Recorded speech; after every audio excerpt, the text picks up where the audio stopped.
your turn.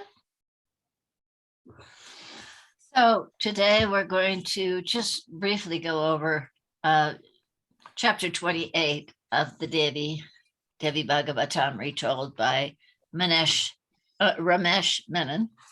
And just to sort of summarize, as we've been going through this battle with Shumba and Nishumba against the Divine Mother for quite some time already. So at the bottom, in chapter 28, what happens is that after several of the generals of the armies get killed by the Divine Mother, they finally send Rata Bija. And that was quite a battle because Rata Bija had the boon that every drop of blood that fell from him, 1,000 more Rata Bijas with that same boon would spring up. So suddenly they were all over the place, and it wasn't easy to kill somebody without having them drop their blood elsewhere. So, but it's very interesting because Swami Satchidananda Saraswati describes Rata Bija as the demon of desire. And so if you think about it, when we have a desire, even when we fulfill it, we often have 100 more desires, and they seem to be, we think that fulfilling a particular desire, then we'll be all happy. It doesn't often go that way. So this is a really good example of how all the Rata Bijas sprung up all over. But Ambika, mother, the Devi Ambika, turned to Chamunda, and with anxiety in her voice for the first time, the fair goddess said, "You must drink every drop of blood that spills it before it falls on the earth, or this war is lost." So that's how concerned. But Chamunda indeed did that, and then finally even drains the blood and kills Rata Bija. So not only all of the little Rata Bijas, but the big Rata Bija also. And so all the demons fled. Those demons fled to their king Shumba on his ruby throne and cried, "Rata Bija is dead." Ambika cut his head from his neck and Chamunda drank his blood. "The army of Devis is invincible, Lord. It is better we abandon Devaloka and fly down to Patala before they kill all of us." Well, Nishumba wasn't very happy about that. He said, "Every man's death is already ordained when he is born inside the world. I do not fear death or want to prolong my life by being a coward. My honor is more important to me than my life. Nishumba, my brother, I mean to face those evil women in battle. Will you come with me?" But Nishumba said, "There's no need for you to go into battle as long as I am here. Stay here in your Sabha, my lord, and I will bring you Ambika shortly, alive and ready to be your wife." But then Nishumba says, "Okay, but I'm going to go with you." So they both all go march into battle. And in time, the Divine Mother first kills Shumba's brother, Nishumba. And that, of course, is quite problematic. And Shumba gets very angry. So this is the middle of page 163, about the middle of it.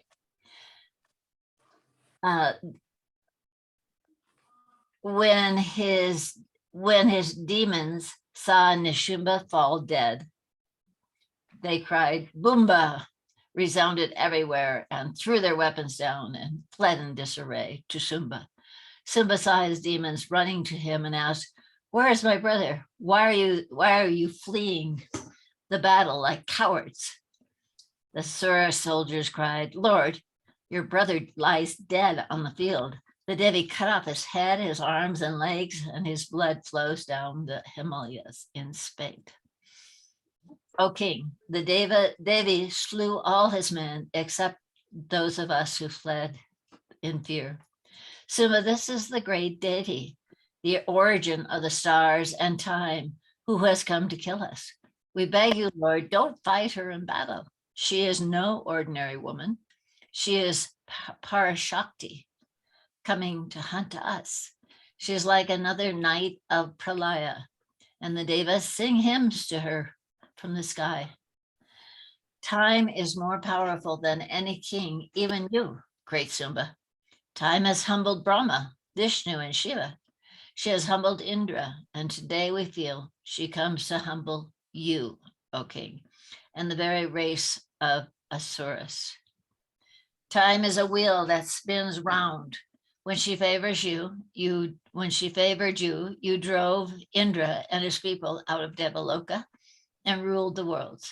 But now she shows us a different face, and a woman riding a lion raises the demon's army as she pleases. Lord Shumba, it isn't the Devi or the Devas who mow down our Asuras like stalks of corn in a field. It is time herself in exorable call. So fly down to Patal at once, Shumba. Save yourself, save us all. And when the wheel of time spins in our favor again, we shall return to rule Swarga and Bhumi once more. You are the Lord of the Danavas and the demons. You are the hope of the race. If the Devi kills you, we, your people, shall all be lost. But then those frightened demons shrank back from their king. They saw that his eyes had turned the color of blood and rolled in wrath. His mighty frame shook, and he said in a soft and deadly voice, "Fools, what are you saying? My people have perished fighting for me. My heroic generals have died, and you want me to run away from this war like a coward? What will my life be worth if I save it thus? What is this life of mine worth anyways, when my brother Nishumba, conqueror of the Devas, lies headless on the field, slain by a woman? As you say, time is all powerful, and when it is time for any creatures to be born, so he is. So too, when the moment of his death comes, no one can save him. We cannot choose when we live or die, but we can decide whether we do so as heroes and warriors whose fame will live forever, or as cowards on whose name posterity will spit. Why, Brahma himself dies when he has lived 100 years of his life.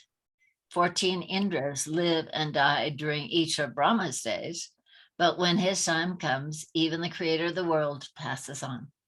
Vishnu's life is twice as long as Brahma's, and Shiva's twice Vishnu's. But when their time comes, the great gods die too, and all these worlds and heavens with them. And just as all the living must die, all that die will live again. I care not a whit for death, my Asuras, but for honor I will give up my life, prepare my chariot, and those who will ride with me into battle. He was so majestic, that noble demon, that his people were emboldened, and not one of them fled the battle. They would rather die than abandon such a king.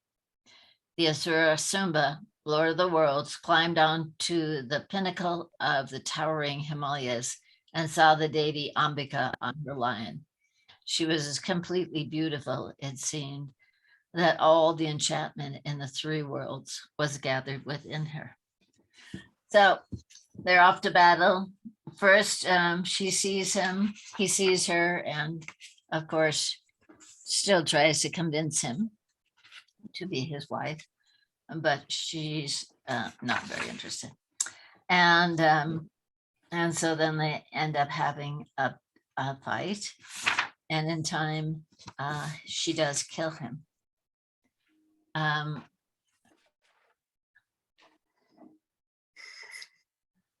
So I'm going to read the second to last paragraph on page 167, which talks about his death.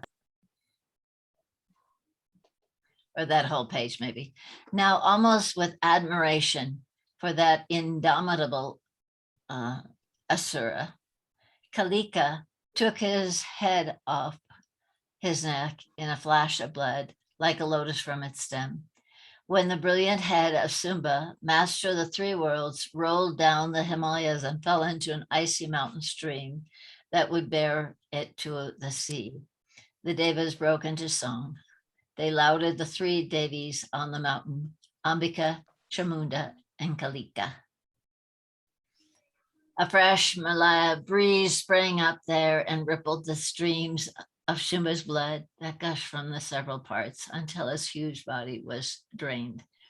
The breeze became a wind and covered the magnificent demon's corpse with snow, as if to embalm the memory of his courage. All the quarters were clear and auspicious, and a marvelous current of hope surged throughout the world again. Fires in every altar burned pure and smokeless, and the hobbies were untainted again throughout creation. For no longer did demons rule the three worlds. Their yoke had been broken by the blessed Devi. So that's the end, but I just thought it was sort of beautiful that they were acknowledging what a courageous being he was. With many, I mean, all the demons have many beautiful qualities too. They just seem to have a lot of ego. And now we're going to read some stories, not this one, but the next one after, where we see that the gods have a bit too much ego also. So, but anyway, we'll go on to chapter 29. And that's a beautiful story about Saratha and Samadhi. So it starts on the second paragraph. Vedavyasa said, once the good king Saratha of Kola was betrayed by his ministers to a marauding group of robbers. And he divided his kingdom and took everything. So Saratha fled into the jungle. In one day, the king lost everything. He plunged blindly through the jungle, tears streaming down his face, and arrived by fate in the ashram of the rishi Sumedha. The hermitage was built on the banks of a turquoise blue river, and it was like a bit of heaven fallen into the world. Exotic fruits and flowers grew, and around the little log huts that served as the shelters for the Muni and his disciples. Wild creatures came there. Bear and tiger lay side by side with no enmity between them. It was as if the lust of the hunt dare not enter Samadhi's ashram. The air was full of songs. Under the trees sat the Muni's many disciples, and their chanting of the Vedas was like a sacrament upon the air. So Saratha, who was very dismayed, at the bottom of the paragraph, it said, Saratha saw the rishi Sumedha sitting under a large tree that stood in the very heart of the glade.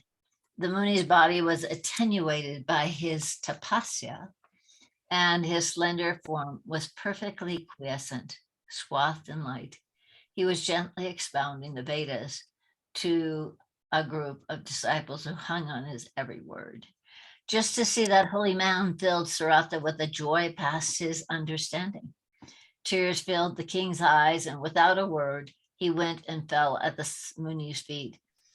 Sumedha, the Muni, saw that this visitor was no ordinary man. He offered the king a seat of darba grass to sit on, and then asked him, who are you? And he says, I'm Saratha, and I was king of Kola, but I was vanquished in battle, and I've lost my kingdom, my wealth, my army, my queen, and my children. I come seeking sanctuary. I will do whatever you say, for there is no one in this world that can help me but you. I fear my enemies are out hunting me now. Save me, Muni, or I am lost. The rishi gazed into the king's eyes for a moment, and Saratha had the eerie feeling that the sage was gazing into his very destiny. Then Samadhi said, "Stay here in my ashram, O king. By the power of my tapasya, your enemies will never find this place. But as long as you are here, you may not kill any living creature. You will have to live on wild rice, fruits, and roots, as the rest of us do." So Saratha agreed, and he became pretty peaceful. But still, he was always thinking about his kingdom. And on the next page, we saw that, or just at the bottom of page 169, another man came into the forest where Saratha was sitting. And he said, "I'm a Vaishya," which means more of a businessman. "And my name is Samadhi. I'm a devout man, but my wife and my sons are not like me. They have always been greedy for money. Why, friends, that's the top of 170, took everything I owned and threw me out of my house, saying I am a miser." His eyes filled again. Then, controlling himself, Samadhi said, "But tell me, who are you, stranger? From your face, you seem to be a noble and fortunate man." And so Saratha goes on to tell about him being the king and how he was driven from his kingdom as well. And he said, "We're well met, Samadhi. We're both in distress, and we shall make good friends. Let us spend our time together here in the heart of the forest. Let us forget our problems and troubles and find our serenity." But Samadhi said, "Oh, my friend, I miss my wife and sons sorely, and I cannot help myself. Perhaps they even miss me and regret what they did. How shall I find peace when my mind is so restless as in the wind?" Saratha confessed, "To tell you the truth, I too am at poor peace. I worry constantly about my kingdom and the havoc that these robbers must be wreaking on it. What shall we do, friend?" And the king told him, "There's an enlightened rishi's ashram nearby. It is there that I live now. Come, friend Samadhi, let us go to the wise one and ask him for a cure to our grief." So off they went, and they explained their situation. And the Muni said, "I thought you were at peace in my ashram, Saratha." Saratha answers, "I have surely found some peace, my lord, but my mind turns back repeatedly to the dark thoughts of my kingdom. I think of my people suffering and what indignities my queen and my children must endure. I think of my servants." Anyways, and he thinks of his animals. "I know that they are just beasts, but at night I had nightmares of them being thin and not been well taken care of. Great Master, nothing is hidden from you. Tell us both how we can find some happiness." He does say, he says, "But all night I see them. And just like my friend Samadhi, my mind will not be still." So then they ask the Rishi, "What shall we do?" Because both of us are thinking about our previous situations over and over again, so we are not at peace. The Rishi, Sumedha, smiled and said gently, "The Mula Prakriti," and this is the middle of page 171, "the Mula Prakriti, the Devi, Maya, is the one who binds and frees all creatures in the universe. She is the cause of causes. If you worship her, she will bring joy to your spirits." Samadhi asked, "How do we worship the Devi, O Muni?"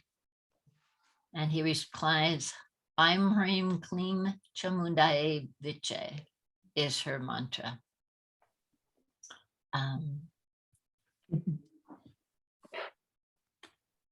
But also you should be doing the ritual of the Devi Bhagavati. And so then he goes on to explain pretty elaborate ritual. But the bottom line is that in the middle of page 172,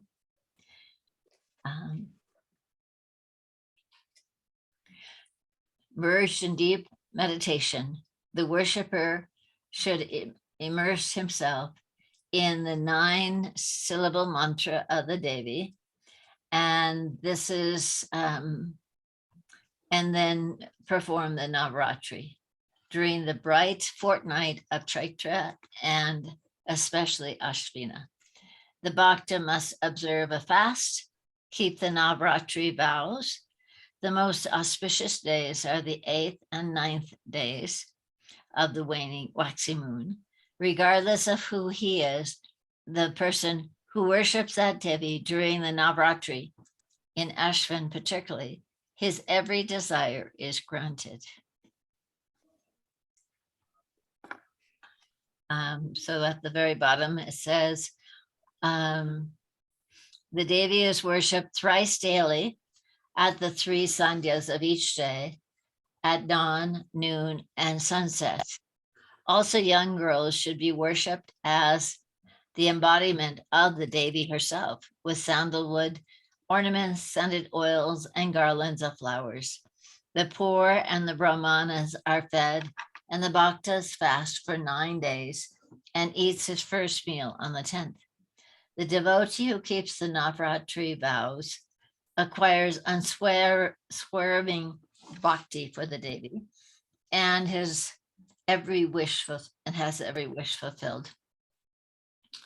At this, the Muni Sumedha smiled, and his face shone with such kindliness. He said to Saratha and to Samadhi, the way out of your misery, my top of 173, my friend, is to worship the Devi Bhagavati. Keep the Navaratri vows, and all your troubles will end. The suffering in a man's life is only the Devi calling you to her. She calls on you both. Worship her, and you will save yourself from your distress and bless you someday. She will save you from distress and bless you someday with moksha. So the king, they were deeply comforted by what the words of the Muni that he said. And they prostrated before him and they blessed him. They felt hope again spring up in their desolate spirits. They prostrated themselves before the sage. When the Muni blessed them, Samadhi said, Holy One, we have surely been led to your feet by our punya, or good deeds of past lives. Your wisdom makes us pure. Muni, your peace calms our mind. We will worship the Devi Bhagavati with a fervent tapasya. We beg you to be our guru. And he said yes, and then he gave them initiation. And then the two of them bowed to him and with his leave took themselves to the bank of the river that flowed nearby and began their worship. They spent a month sitting in Padasana with eyes shut, chanting the Bij mantra and reading the 3 legends of the Devi. Bhakti took root in their hearts and grew swiftly. Saratha and Samadhi did nothing else but worship the goddess. But once a day, they would come before the Muni and prostrate themselves at his feet for his blessing. The bhaktas ate only fruit. A year went by and they grew stronger in their tapasya. Then they ate only the leaves of certain trees. Another year passed and both the king and the businessman dreamt of the Divine Mother on the same night. They saw her wearing scarlet robes and unearthly ornaments. During the 3rd year, they were true tapassvins and subsisted only on water. But when 3 years passed and the Devi had still not appeared before them, they grew desperate. The two bhaktas said to each other, if we cannot have the vision of the Devi after 3 years of dhyan, we may as well not live anymore. So both agreed, and they dug a triangular kund to light a fire of yagya in it. They meant to make a final sacrifice to the Devi Ambika of their lives. When the fire blazed up, Saratha took his sword and began to slice slivers of his own flesh from his body to feed the flames. Samadhi also did the same. They found that they felt no pain, but only grew great exaltation at what they did. Their blood flowed, and they offered it in ecstasy to the Devi. Suddenly, the fire in the pit of sacrifice burned bright as suns, and the Tapaspins, the two, Samadhi and Sarathas, were blinded by white flames like massive columns of light. From those flames, the Devi Bhagavati stood forth before her devotees. In her voice deep as the sky, she said, you are my favorite bhaktas. Ask me for anything, and it shall be yours. Saratha's hair stood on end with rapture, and he said, Devi, let me vanquish my enemies and have my kingdom back. The crimson Devi said, smiling, your enemies are enfeebled. Return to your city and rule for 10,000 years. After this life, you will be born as Surya Devi's son and be known as Savarni Manu. Then the Divine Mother turned now to Samadhi, the businessman, who stood before her with folded hands. She said, and what would you have of me, Samadhi? The long tapasya had made Samadhi a wise man, and he said softly, Devi, bless me with wisdom, that the bonds of samsara which bind my heart are loosened.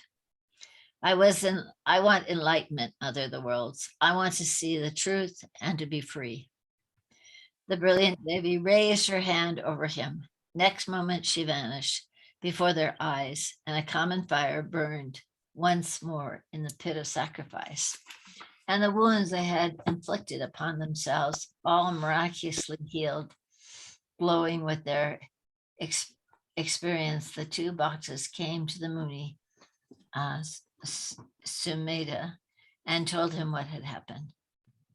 Just then they heard great noise, and it turns out that all of the ministers and people from the kingdom of Kola came to ask for forgiveness.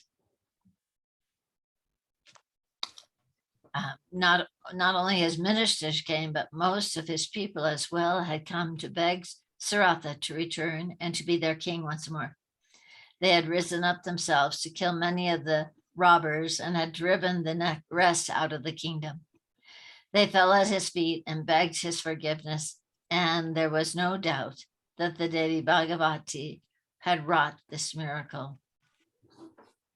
Saratha went home to his kingdom with his ministers and his people and began to rule more wisely than ever.